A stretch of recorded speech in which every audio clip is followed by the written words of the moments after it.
মানবতা যদি হইতো তাহলে আমার সমাজের এই চিত্র হয় কি করে, যেটা স্টেজে বলাও যায় না, চিত্র তুলে ধরাও যায় না। হইতে পারে তুলে ধরতে গেলে আমার গাড়ি এইখান থেকে বাহিরও হবে না, হইতে পারে আমি উত্তরা ক্রসও করতে পারবো না। মানবতা থাকলে তো এরকম ছিল চিত্র, ময়দানে জীবনটা বাহির হইতেছে পিপাসায়, আপন ভাই পানি নিয়ে ছুটা গেছে, পাশের থেকে একজন ডাক দিছে পানি, বলছে ভাই ও পিপাসিত বেশি, ওর কাছে জানা। ওইখানে যাওয়ার পরে আরেক জায়গার থেকে আওয়াজ আসছে পানি, তো দ্বিতীয় বলছে ও আমার চেয়ে বেশি পিপাসিত, ওইখানে যান না। তো ওইখানে যায় দেখে দুনিয়ায় নাই, দ্বিতীয় জনের কাছে আইসা দেখে দুনিয়ায় নাই, আপন বাড়ির কাছে আইসা দেখে ও নাই। এটার নাম তো ছিল মানবতা, এটার নাম তো মানবতা ছিল না। যে 1000 টাকার শাক নিয়ে রাস্তার পাশে বসতে বেচতে হয়তো 1500 টাকা বেচবে, 500 টাকা মিলবে, 2 কেজি চাউল কিনবে, একটু শাক কিনবে, একটু ডাইল কিনবে, ওর কাছ থেকে আইসা তো হাত পাতা উচিত ছিল না যে ডেলি 100 টাকা। কি মানবতা? তুমি মানুষ, এটার নাম তো মানবতা ছিল। রাগ হয়ে যাবেন বলবো, আমার সমাজ তো দেখি রাস্তাঘাটে পোস্টার দেখলে দেখি সমাজ সেবকের অভাব নাই, ঠিক না? আওয়াজ না, আওয়াজ না, মনোযোগ। কিন্তু আজ পর্যন্ত বাংলাদেশে আমাকে বাড়ি করে দেন তো একটা, যে তৃতীয় লিঙ্গের কোনো আশ্রয় কেন্দ্র কেউ খুলছে? আমাকে দেখান, একটা দেখান। এটা কি সমাজ সেবার অন্তর্ভুক্ত ছিল না?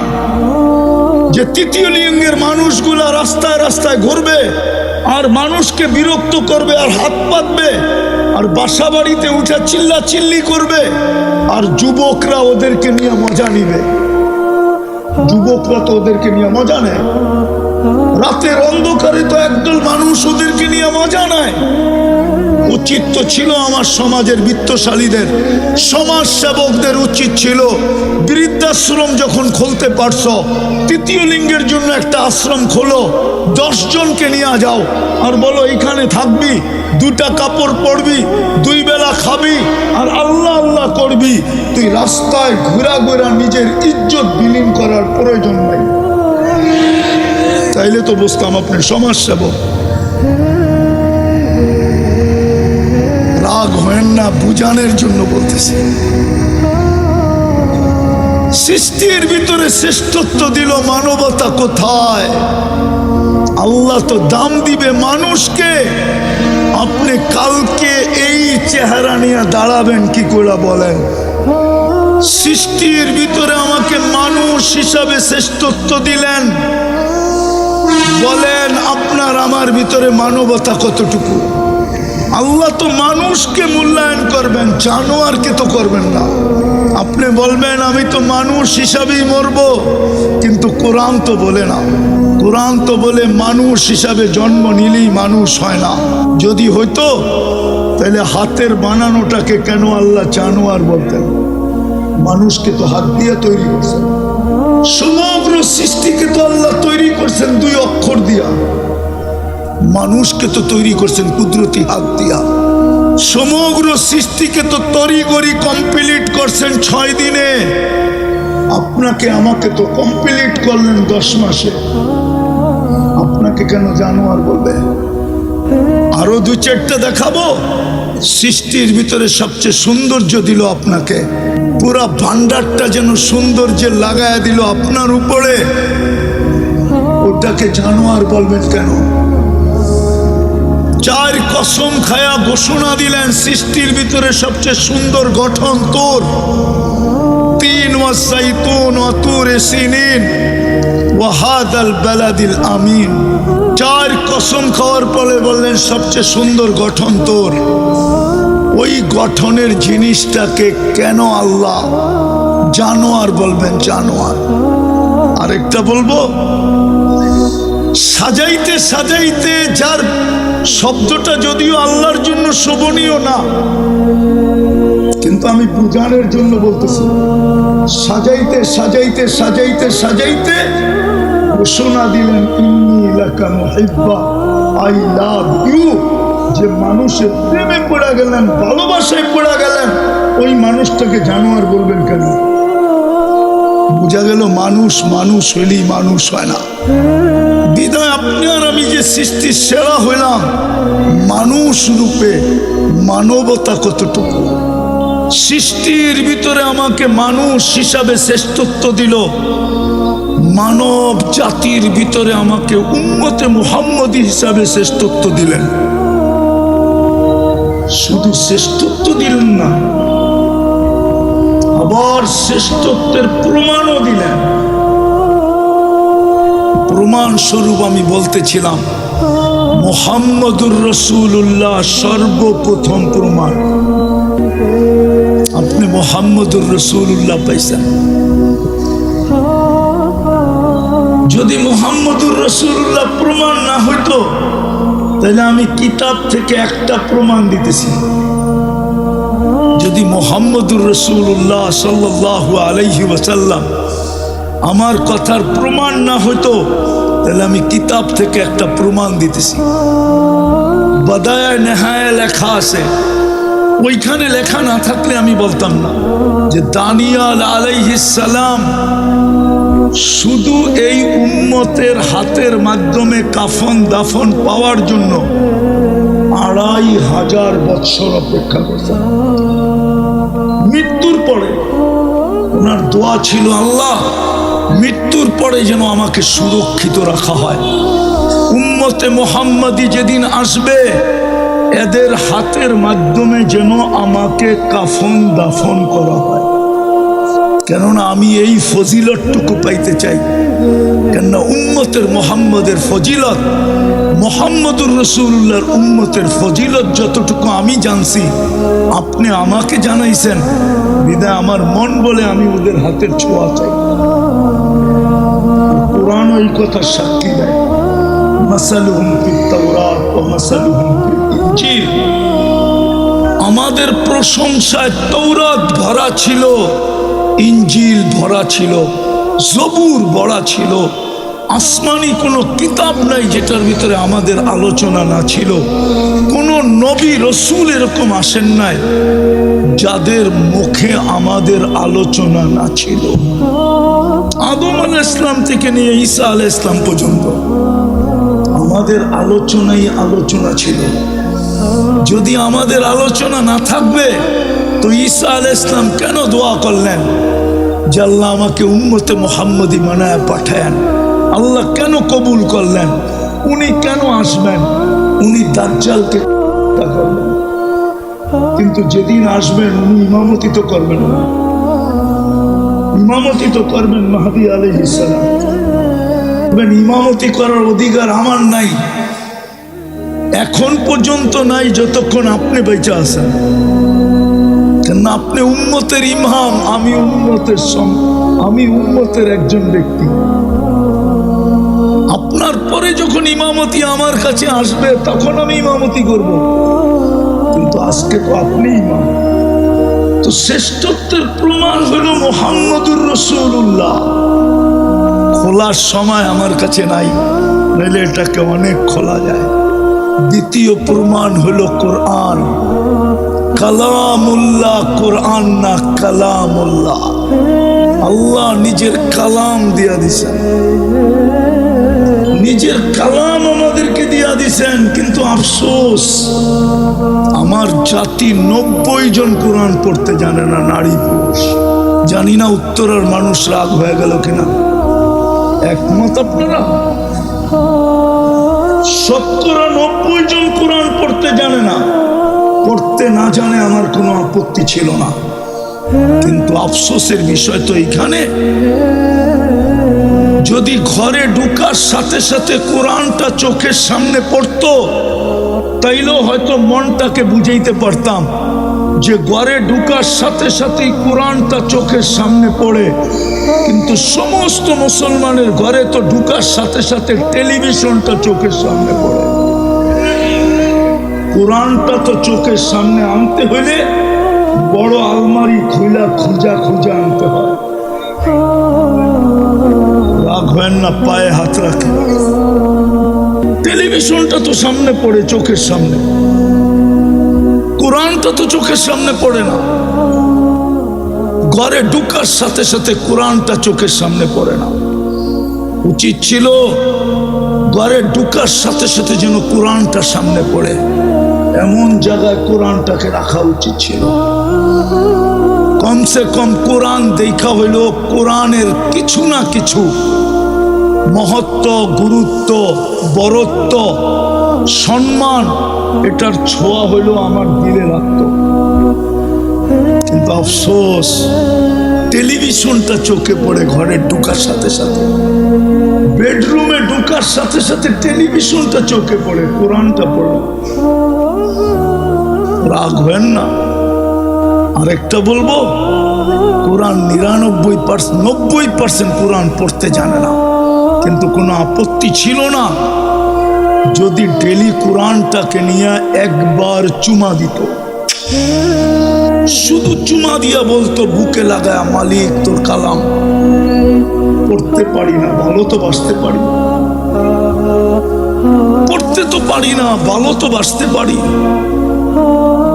কিন্তু আমার জাতি তো কোরআন বৎসরের পর বৎসর ছুঁয়া দেখে না।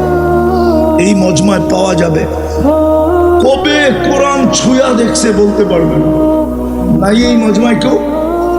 আমি হাত উঠাইতে বলবো না, আছে তো?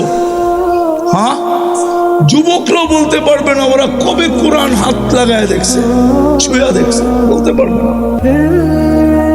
রাগ হয়ে যাবে বলবো? এই উত্তরেই আছে, ঘন্টার পর ঘন্টা সিরিয়াল দিয়া বসা থাকে ডাক্তারের কাছে, আর মোটা মোটা ভিজিট দেয়, মোটা মোটা। কেননা উত্তরার ডাক্তারদের ভিজিট আর ওই কমলাপুর সমলাপুরের ডাক্তারের ভিজিট তো এক না, ঠিক না?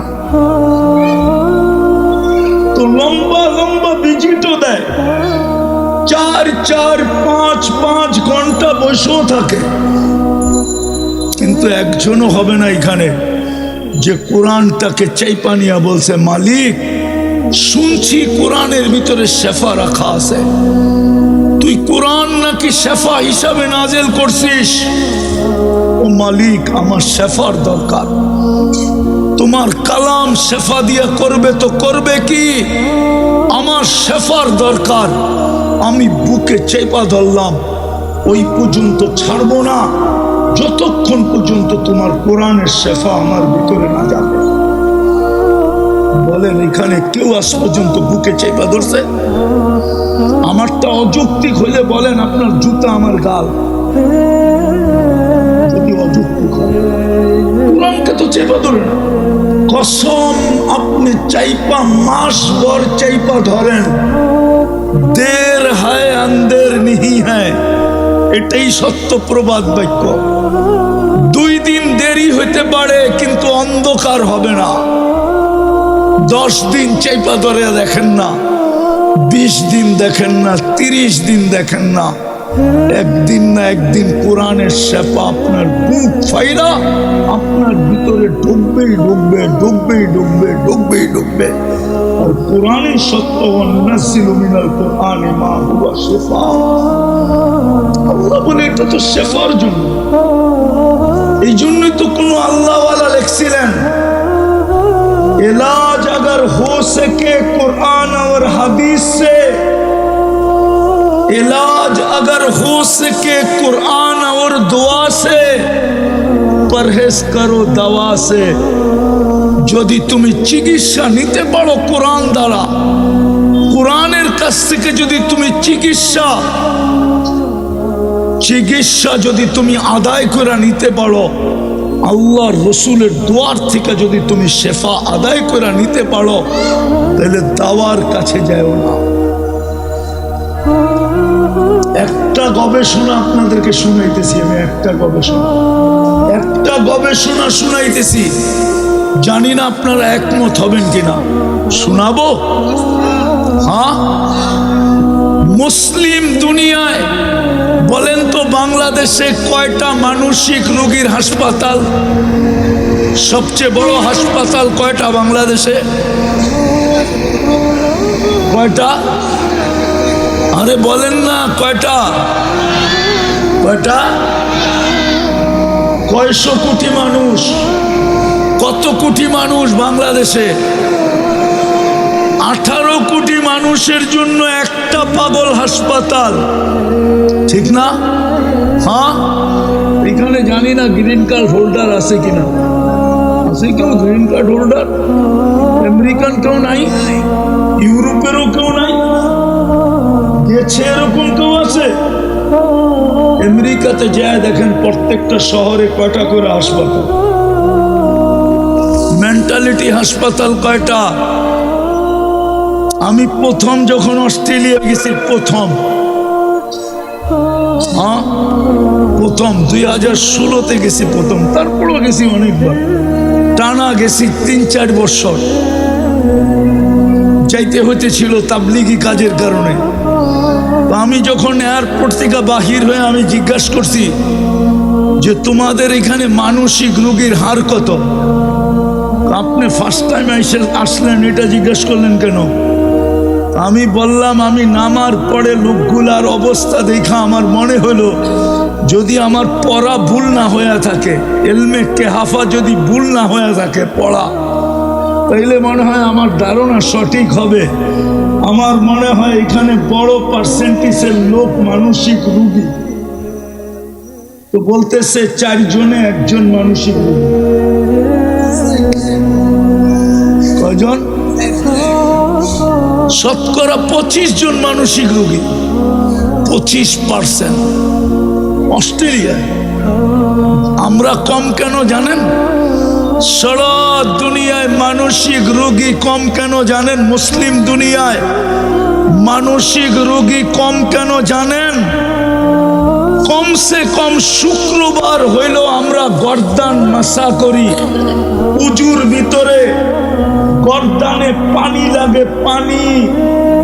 আর 5 বেলা যারা করে উজু, ওরা 5 বেলায় গর্দানে পানি লাগায়। এই জন্য মুসলমানের ভিতরে মানসিক রোগী কম। এই রিচার্জ আমার না, আমেরিকান ডাক্তারের রিচার্জ, আমার না। নিবেন নাম ঠিকানা, নিবেন এই লিটারেচার আমার কাছ থেকে, কিন্তু দুনিয়াতে এটা মিডিয়ায় আসে নাই, আসবে না কোনোদিন। মিডিয়ায় আসবে না, মিডিয়ায় আসতেও দিবে না। যেমন আমি বলি রাগ হয়েন না, আমার সুশীলরা কি করে, আমার বুদ্ধিজীবীরা কি করে, আমার শিক্ষিতরা কি করে, আমাদের যুবক যুবতীর যৌবন মাটিতে মিশা যেতেছে, মাটিতে। আমার সমাজের সুশীলরা কি করে, আমার সমাজের শিক্ষিতরা কি করে, আমার সমাজের বুদ্ধিজীবীরা কোথায়, আমার সমাজের ডাক্তাররা কোথায়? ওরা কেন এই যুবকদেরকে বলে না ইন্টারনেট ওদের যৌবনকে মাটিতে মিশায়া দিতেছে? একদিন তো আসবে ওরা বাসর রাত্রে ক্যাচ আউট হয়ে যাবে, বাসর রাত্রে ওদের উইকেট পড়া যাবে। যদি বাসর রাত্র না পড়লো 2 বছর টিকবে, 2 বছর পরে শেষ। আমার সমাজে পরকীয়ার তুফান চলতেছে কেন? আরে বলেন না কেন? আমার মেয়েরা 20-তে বুড়ি হয়ে যেতেছে ইন্টারনেটের কারণে।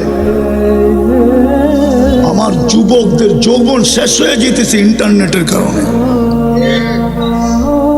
মাদক নিয়ে আপনি চিৎকার দেন, মাদকের চেয়ে বেশি তো হলো ইন্টারনেট। ওরা আজে বাজে জিনিস যা সারাদিন দেখে ওদেরকে জিজ্ঞাসা করেন। আপনি আমার কাছে সায়েন্স নিয়ে আসেন, সায়েন্স, আমি সায়েন্স দিয়ে আপনাকে বুঝাই দেব, আপনার বিজ্ঞান দিয়ে বুঝিয়ে দিব ওদের যৌবন ডেলি মাটিতে মিশতেছে। এই জন্য আমার সমাজে পরকীয়া বাড়তেছে। কেননা পুরুষ করবে কি? ইন্টারনেট দেখতে দেখতে দেখতে দেখতে দেখতে ও তো বুড়ি হয়ে গেছে। এখন পুরুষ যাবে তো যাবে কোথায়? মেয়ে পরকীয়া করবে না তো করবে কি? ও তো ইন্টারনেট দেখতে দেখতে দেখতে নিজের যৌবন মাটিতে মিশায়া দিছে। এখন ওই নারী পরকীয়া করবে না তো করবে কি? পরকীয়ার তুফান তো আমার সমাজে এই জন্য, শুধু ইন্টারনেটের কারণে। আপনি ওদেরকে জিজ্ঞেস করেন, আমি ওদের পায়ে হাত রাখি, ওদেরকে জিজ্ঞেস করেন ওরা যা সারাদিন দেখে, যদি আল্লাহ সাত্তারি না করতেন তাইলে কোনো মা বাবা সন্তানকে ঘরে ঢুকতে দিতেন না। ওদেরকে জিজ্ঞেস করেন, ওদের জীবন তো ইন্টারনেটে শেষ। যদিও এটা আমার আলোচ্য বিষয় ছিল না, কথায় কথা চলে আসছে। আমার জাতির শিক্ষিত লোকগুলা তো বাধা দেয় না। আমার কাছে প্রমাণ আছে, প্রমাণ নিবেন? আরো প্রমাণ দিতে পারবো আমি। আমার দুনিয়া ঘুরা, আমি বলতেছি দুনিয়া ঘুরা ছাড়া না। মনে করেন না আমি খিলগার থেকে এখানে আইসা বলতেছি, আমি দুনিয়া ঘুরছি, আল্লাহ আমাকে দুনিয়া দেখাইছে। আপনাদের উন্নত দুনিয়া শুধু আমি নিউজিল্যান্ড দেখি না, বাকি সব দেখা শেষ। একবার না একাধিকবার। আর আমার জন্য যাইতে কোনো আলহামদুলিল্লাহ বাধাও নাই, আমি যে কোনো মুহূর্তে যেতে পারি। আল্লাহ আমাকে ওই ব্যবস্থা করে দিয়েছেন, বিধায় আমি চোখে দেখা বলতেছি। আমি দিলাম না লাউড স্পিকার বাইরে খোলা আছে, এই জন্য। ওলামা জানে কি জানে না আমি তাও জানি না। মুড়িও বিক্রি হয় না এতটুকু, উন্নত দুনিয়ায় সেক্স ডল যতটুকু বিক্রি হয়। কেন? ওই দুনিয়ায় যৌবন খালি হয়ে যেতেছে। এই জন্যই তো আমি বলি, মুসলিম যুবকরা যদি যৌবনকে সুরক্ষিত করত, তাইলে কয়েকদিন পরে আমরা গার্মেন্টসের কাপড়ের জায়গায় যৌবন এক্সপোর্ট করতাম। যৌবন হোয়াইটরা আসতো আর বলতো সব আমার, টিকেটও আমার, ভিসাও আমার, বাড়িও আমার, গাড়িও আমার, পয়সাও আমার, ডলারও আমার। আমার যৌবন দরকার, চল তুই আমার সাথে, তুই শুধু এনজয় করবি, চল। আমার যৌবন দরকার। আমার দেশে যৌবন নাই। মানুষ আছে যৌবন নাই, কিন্তু ওদের কাছে তো থিওরি হইল হাম তো ডুবে হ্যাঁ সনম তুঝে লে ডুবেঙ্গে। আমরা তো ডুবছি, তো করে ডুবায় ছেড়া দিব। আজকে যুবক যুবতী ডুবতেছে, আমরা বললে আমাদেরকে উল্টা ব্যাখ্যা করা হয়। আমরা বলে কি বলে দেশপ্রেমিক না, আমরা বলে ব্রন্ড মাইন্ডের। আমাদের জ্ঞান গভীরতা নাই, আমরা কিচ্ছু বুঝি না। এরা মোল্লা, এই জন্যই আমাদেরকে কানে ধরে ঘুরাইতে সহজ হয়। ঠিক না? ঠিক না? কি বলেন? তো যেটা বুঝাইতেছিলাম, 2 নম্বর প্রমাণ ছিল যে আল্লাহ নিজের কালাম দিলেন, রসুল দিলেন, কালাম দিলেন। কিন্তু কালামকে তো ছুঁয়েও দেখি, চুমা দিয়েও দেখি, বুকে লাগায়ও দেখি না, বুকে লাগায়ও দেখি না। আরো শ্রেষ্ঠত্বের প্রমাণ দেওয়া যায়। ওলামাদের কাছে আমার প্রশ্ন, কোন উম্মতকে আল্লাহ এইভাবে মসজিদ বানাইতে দিছিলেন যেইভাবে আজকে আমরা মসজিদ বানাই?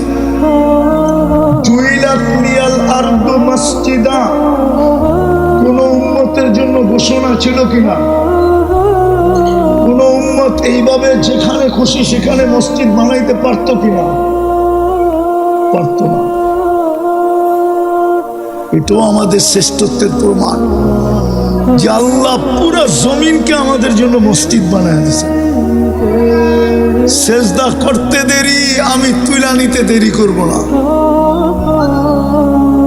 কিন্তু আমি শেষ জায়গায় চলে আসছি। প্রশ্ন আপনাদের কাছে, বিবেকের কাছে, সৃষ্টির ভিতরে আমাকে মানুষ হিসাবে শ্রেষ্ঠত্ব দিলেন, বলেন আপনার আমার ভিতরে মানবতা কতটুকু?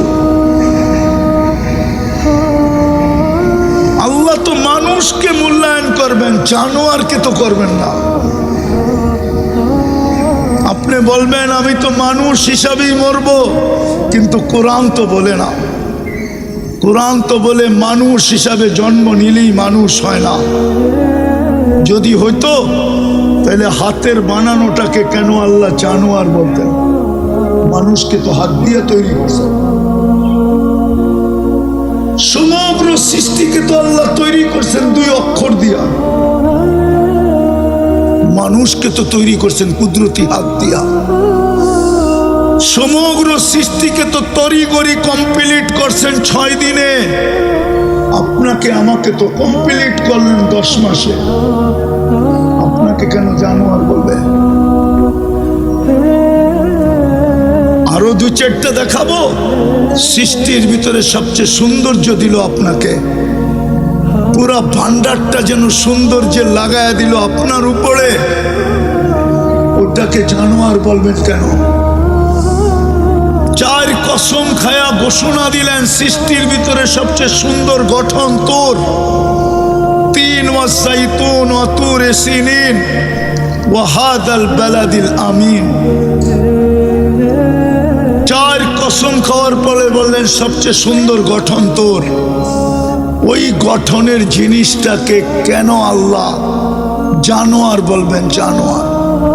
আরেকটা বলবো, সাজাইতে সাজাইতে, যার শব্দটা যদিও আল্লাহর জন্য শোভনীয় না, কিন্তু আমি বুঝানোর জন্য বলতেছি, সাজাইতে সাজাইতে সাজাইতে সাজাইতে ঘোষণা দিলেন ইন্নী লাকা মুহিব্বা, আই লাভ ইউ।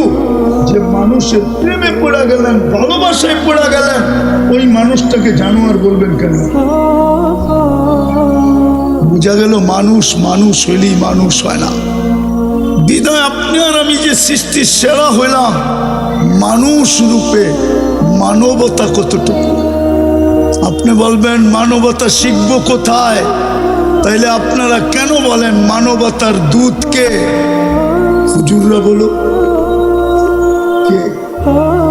আরে বলেন না, ছাত্ররা বলো না। মানবতার দূত তো হইল মুহাম্মাদুর রাসূলুল্লাহ। আপনার ভিতরে মানবতা কতটুকু? মানবতা যদি হইতো তাহলে আমার সমাজের এই চিত্র হয় কি করে, যেটা স্টেজে বলাও যায় না, চিত্র তুলে ধরাও যায় না। হইতে পারে তুলে ধরতে গেলে আমার গাড়ি এইখান থেকে বাহিরও হবে না, হতে পারে আমি উত্তরা ক্রসও করতে পারবো না। আমার সমাজের চিত্র এরকম কেন যদি মানবতা থাকে?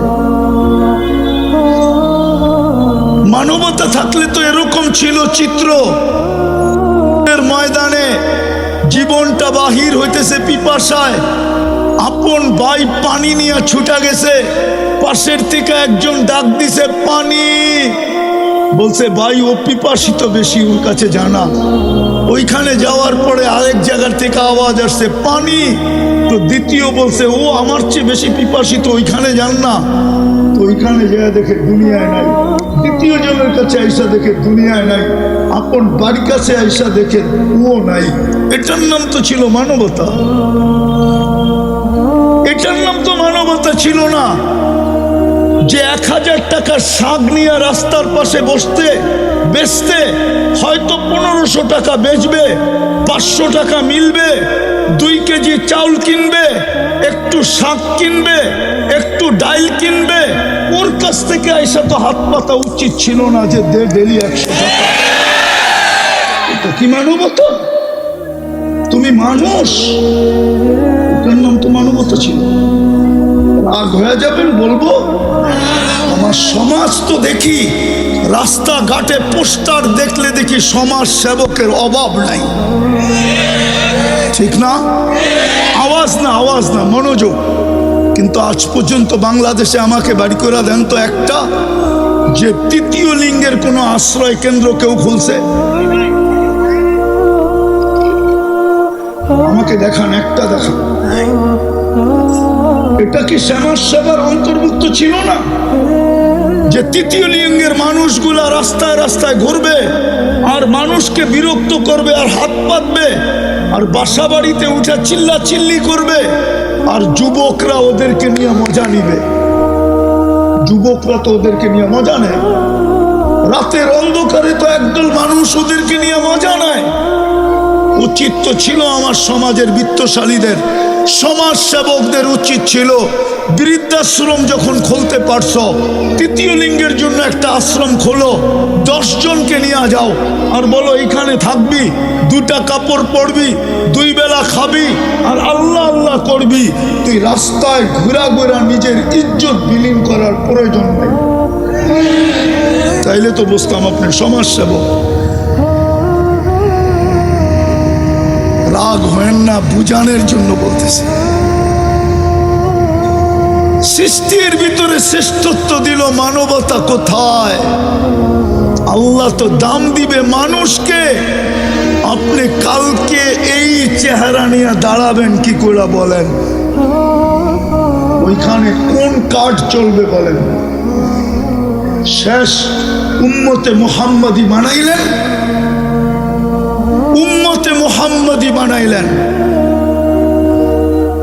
কিন্তু প্রমাণ দিলেন তোর চেয়ে বেশি ভালোবাসা। আগে বললাম না, 1 হাদিসই যথেষ্ট। কিন্তু বলেন ওই রসুলের রঙে রঙিন কতটুকু? কবরে যে প্রথম প্রশ্ন হবে, বলো এই ব্যক্তিকে চিনো কিনা? ও আমার জাতি, কি জবাব দিবেন বলেন? দুনিয়াই শেষ। কোরআন তো আফসোস করে বলতেছে, আরাদিতুম বিল হায়াতিদ দুনিয়া। এই মাটি নিয়ে তোরা খুশি হয়ে গেলি, আর উত্তরার বাড়িঘর নিয়ে খুশি হয়ে গেলি, আর আজমপুরের ফ্ল্যাট নিয়ে খুশি হয়ে গেলি। আমি তো তোদের ঠিকানা নিজ কুদরতি হাতে বানাইছিলাম। এই উম্মতের জান্নাত তো আল্লাহ নিজের কুদরতি হাতে বানাইছে। কোরআন বলে, ইয়াগফির লাকুম যুনুবাকুম ওয়া ইউদখিলকুম ফি জান্নাতিন তাজরি মিন তাহতিহাল আনহার ওয়া মাসাকিন তাইয়্যিবাতান ফি জান্নাতি আদন। জান্নাতে আদন তো আল্লাহ কুদরতি হাত দিয়ে বানাইছে। জান্নাতে আদন তো এই উম্মতকে দেওয়ার জন্য আল্লাহ অঙ্গীকার করতেছেন।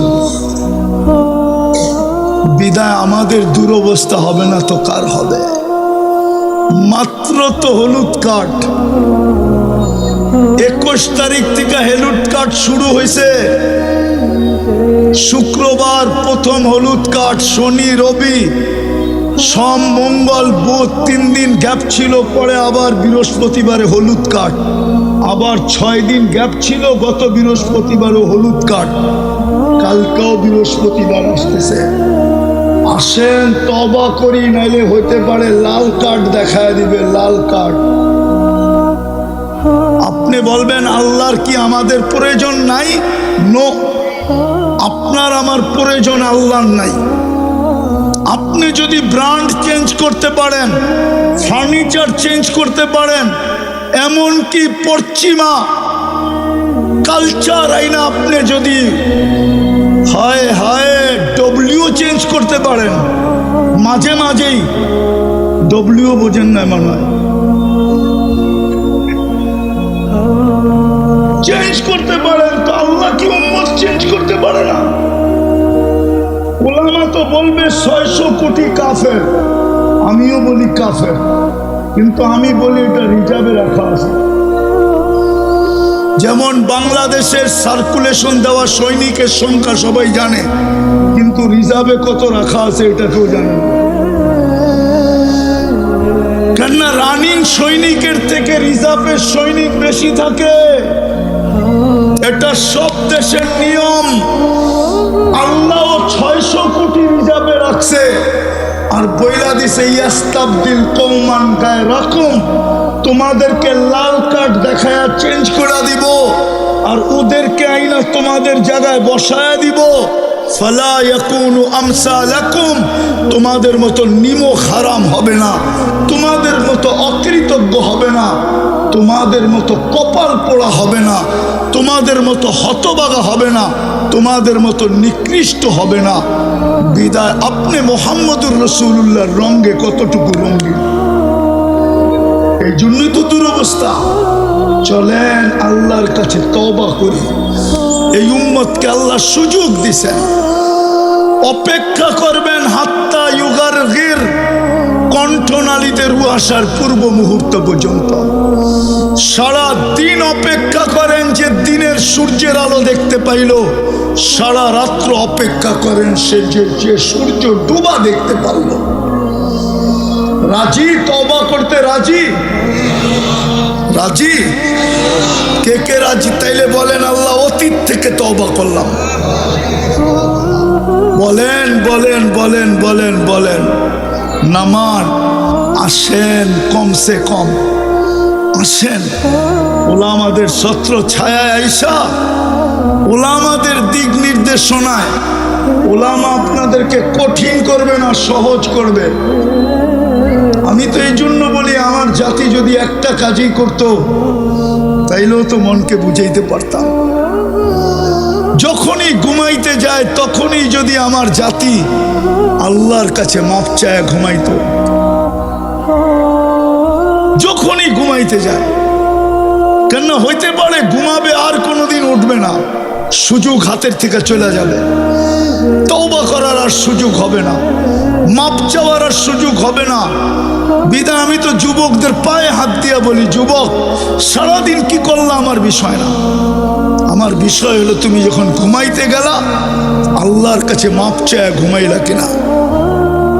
একটা কাজই যদি করতো, দ্বিতীয় আরেকটা কাজই যদি আমার জাতি করত, আজান দিতে দেরি, ছুটা মসজিদে যেতে যদি দেরি না করত। কে ডাকতেছে? কে? আরে কে ডাকতেছে? আরে কে ডাকতেছে? আল্লাহ ডাকতেছে। আমি আপনি করে বলবো না, আমার জাতিকেই বলবো। মুরব্বীরা ডাকতে দেরি, বাংলাদেশের কোনার থেকে ছুটা আসতে দেরি করে না, ঠিক না? রাগ হয়ে গেলেন? হ্যাঁ, অথচ ঘরের পাশের থেকে দাঁড়ায় আল্লাহ ডাকে। মসজিদ বিলকুল ঘরের পাশে, এখানে আল্লাহ 2 কদম দিয়া যাবে, অথচ মুরব্বীদের ডাকে বাংলাদেশের কোনার থেকে ছুটে আসে। তুই ছুটা গে আজ কোথায়? মুরব্বীরা ডাকছে। কে ডাকছে? বড়রা ডাকছে, মুরব্বীরা ডাকছে। ও মুরব্বীর ডাকে টেকনাফ থেকে ছুটতেছে, তেতুলিয়ার থেকে ছুটতেছে, অথচ আল্লাহ ডাকে ওর ঘরের পাশে মসজিদও ছুটে যায়। খোদার কসম দ্বিতীয়টাও করেন, নাইলে হইতে পারে লাল কার্ড এই উম্মতকে দেখায় দিবে। ওটারই নমুনা দেখা যাইতেছে, একটার পরে একটা দেশ মাটির সাথে মিশতেছে। আফগানিস্তানের পরে ইরাক, ইরাকের পরে লিবিয়া, লিবিয়ার পরে সিরিয়া, সিরিয়ার পরে এখন জানি না এটার পরে কার সিরিয়াল আসে। আল্লাহর পক্ষ থেকেই আসতেছে।